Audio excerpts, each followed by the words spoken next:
তোরা যে যা বলিস ভাই, আমার সোনার হরিণ চাই।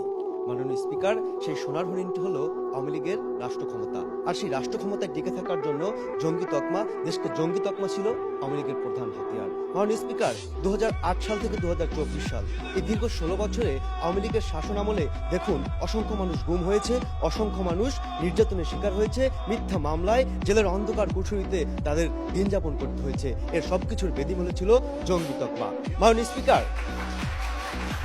স্পিকার, এই জঙ্গি তকমা ব্যবহার করে আওয়ামী শাসক গোষ্ঠী কিভাবে মাননীয় স্পিকার আন্তর্জাতিক মহলে মাননীয় স্পিকার সমর্থন লাভ করেছে। দেখুন মাননীয় স্পিকার, আন্তর্জাতিক বিশ্বে জঙ্গি তকমা একটি গুরুত্বপূর্ণ বিষয়।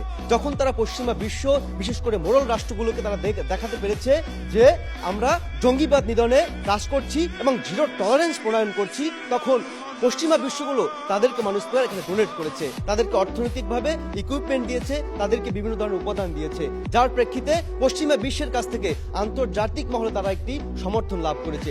এর পাশাপাশি মাননীয় স্পিকার, আমাদের দেশের যে জনমত, তারা মানুষের মধ্যে বিভাজন তৈরি করেছে।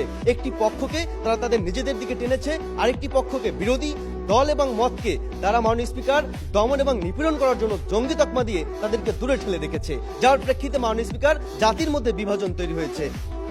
দাড়ি টুপি পাঞ্জাবি দেখলেই আওয়ামী লীগের শরীরে জ্বালা ধরে যেত মাননীয় স্পিকার, দাড়ি টুপি তকমা, দাড়ি টুপি দেখলেই মনে হতো এরা যেন জঙ্গি। মাননীয় স্পিকার, একটি ঘরে কোরআন শরীফ থাকলেও মনে হতো এরা যেন জঙ্গি জেএমবির সদস্য। মাননীয় স্পিকার, দেখুন মাননীয় স্পিকার, হেফাজত ইসলাম, জামাত ইসলামের কথা যদি আমরা বলি মাননীয় স্পিকার, জামাত এবং শিবিরকে নিষিদ্ধ করা হয়েছে মাননীয় স্পিকার। কেন নিষিদ্ধ করা হয়েছে? তাদেরকে জঙ্গি তকমা দিয়ে নিষিদ্ধ করা হয়েছে। বহির্বিশ্বকে খুব সহজে তারা দেখাতে পেরেছে এদের দাড়ি আছে, এদের টুপি আছে, এরা পাঞ্জাবি পরে, এরা জঙ্গি। এই জন্যই মাননীয় স্পিকার তাদেরকে খুব সহজে মাননীয় স্পিকার তাদেরকে নিষিদ্ধ করতে পেরেছিল মাননীয় স্পিকার। এবং বহির্বিশ্ব থেকে কিন্তু মাননীয় স্পিকার সেরকম কোনো সাড়া আমরা পাই নাই। কিন্তু আমরা দেখেছি পক্ষান্তরে আওয়ামী লীগ সেই সেন্টিমেন্ট তৈরি করতে পেরেছিল, আন্তর্জাতিক মহলে সেই সমর্থন পেয়েছিল খুব সহজেই। কারণ কি? তারা দেখিয়েছে যে আমরা দমন পীড়ন করছি, কিন্তু সেটা আড়ালে আমরা জঙ্গি দমন করছি মাননীয় স্পিকার। তাই বলতে চাই মাননীয় স্পিকার, আজকের এই ছায়া সংসদে যে প্রস্তাবটি গৃহীত হয়েছে মাননীয় স্পিকার, আশা করি আজকের এই প্রস্তাবটি এই সংসদে গৃহীত হবে মাননীয় স্পিকার। জনমনে যে বিভাজন সৃষ্টি এবং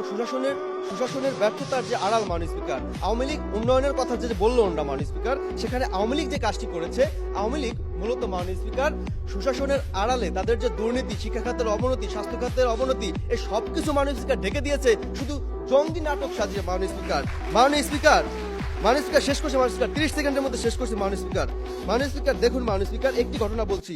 জঙ্গি দমনে হাসিনা সরকারের জিরো টলারেন্সের নীতি ছাড়াও সফল জঙ্গি বিরোধী অভিযান ও জঙ্গি ধরার জন্য বিশেষ প্রণোদনা পুরস্কার, পদোন্নতি ইত্যাদি মাননীয় স্পিকার শেখ হাসিনা দিয়েছিল। মাননীয় স্পিকার, একটি ঘটনা মাননীয় স্পিকার, অবসরপ্রাপ্ত পুলিশ পরিদর্শক শহীদুল হকের লেখা বই থেকে এটাই প্রমাণ করে যে মাননীয় স্পিকার তিনি তার বইতে উল্লেখ করেছেন, পান্থপথে জঙ্গি অভিযানের ঘটনার পর প্রধানমন্ত্রী শেখ হাসিনা তাকে বলেছিলেন এখানে এসে এমন নাটক না করলেও পারতে। মাননীয় স্পিকার, এদিকে কি প্রমাণ হয় না দেশে আওয়ামী লীগ টিকে থাকার জন্য, তাদের ক্ষমতাকে পাকাপোক্ত করার জন্য জঙ্গি তকমাই ছিল প্রধান হাতিয়ার। আশা করি আমার প্রধানমন্ত্রী কর্তৃক যে প্রস্তাবটি উত্থাপিত হয়েছে সেই প্রস্তাবটি আজকের মঞ্চে গৃহীত হবে।